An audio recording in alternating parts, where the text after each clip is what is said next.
Okay, so that's my gate, and there used to be a shed right there, and a yard, and now it's just a tree. Look at this thing. Oh yeah. Oh yeah. My shed. My shed's gone. Hi, I'm Will Malone, and I'm talking to you from beautiful Anderson, South Carolina. I'm standing on a parking garage because talking alone to a camera on a tripod in the middle of the road in a downtown, totally embarrassing. Anderson, South Carolina is a beautiful town filled with fun, food, coffee shops, boutiques, breweries, and wonderful people. But unfortunately, there's a great threat to the merriment of this town, and it turns out it's trees. Trees, they give us oxygen, they bring us shade, and they make our homes and towns beautiful until those trees turn into our worst enemy. You see, on May 9th, 2024, Anderson got hit by probably the worst storm it's seen in years. 75-mile-an-hour straight line winds came through and wreaked havoc on our beautiful town. A section of this cell is in between a severe thunderstorm warning, which is producing 60+ mile-per-hour winds in Greenville, Spartanburg, Lawrence, Greenwood, Abbeville counties, but the warning for the tornado possibility is right here, lies right in Anderson County. What we have happening right now is the winds going toward our radar site right there, and then you got the backside of this wrapping in just east of downtown Anderson. So Anderson University, eastbound basically, down Highway 29, and that's where the rotation lies at the moment.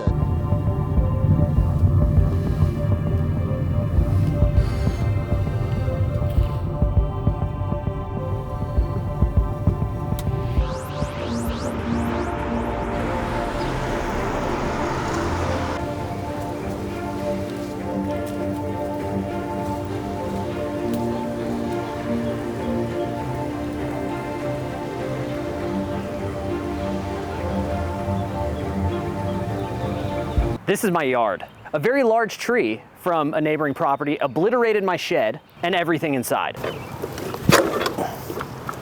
Doesn't work. Doesn't work. It also destroyed my fence, and it came very close to crashing in on the part of my house where my daughter slept. The wind sounded like a freight train going past our house, and it toppled this enormous tree. It was crazy. But this tree wasn't mine. So does that make the owner of the tree responsible for all this damage? Not in South Carolina, apparently. Well, maybe. Kind of. Sometimes. So if your tree falls on your neighbor's property and damages their property, who's liable? So liable is always a interesting term when it comes to insurance. Anytime a general liability claim is going to pay out, there has to be negligence. So if there's any sort of liability involved, there has to be negligence involved. If we're neighbors and my tree falls over into your property and hits your house, that will fall on your homeowner's policy on the property. Your homeowner's policy will cover the damage done to your house. And if the tree's falling over our property lines, they will come out and literally cut it in half or wherever the line is.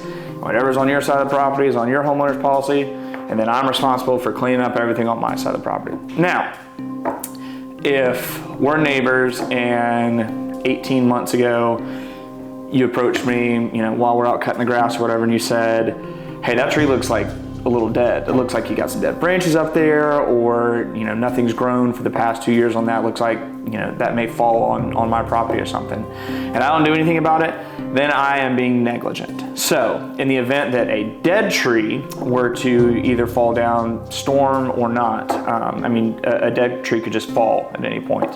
If that dead tree falls on your property after you have notified me, then I am being negligent, and my general liability on my homeowner's policy would pay for the damages done to your property.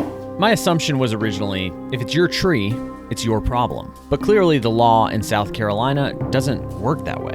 Seems like a decent amount of work to defend yourself from liability when someone else's tree falls on your property. And it kind of is. The tree that fell on my property at a glance looked alive and was deemed an act of God, with the liability put squarely on me. That changed, however, because I was taking photos of when the tree dudes were cutting it apart, and it turned out it was hollow inside. I had my camera, so I got some really high-res images that ended up helping my case. Being a photographer comes in real handy when documenting is essential.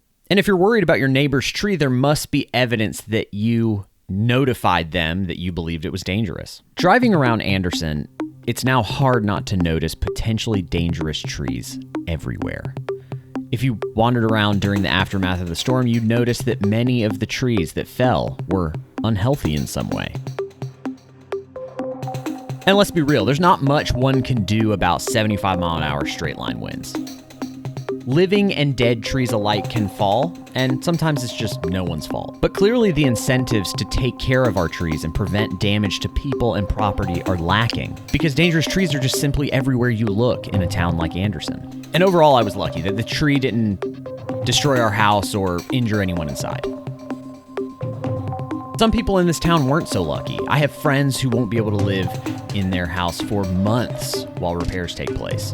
Maybe if we thought a little deeper about our fallen tree laws here in South Carolina, and were charged or incentivized to take a little better care of our trees, maybe we could have avoided much of the damage inflicted on our town during the May 9th storm.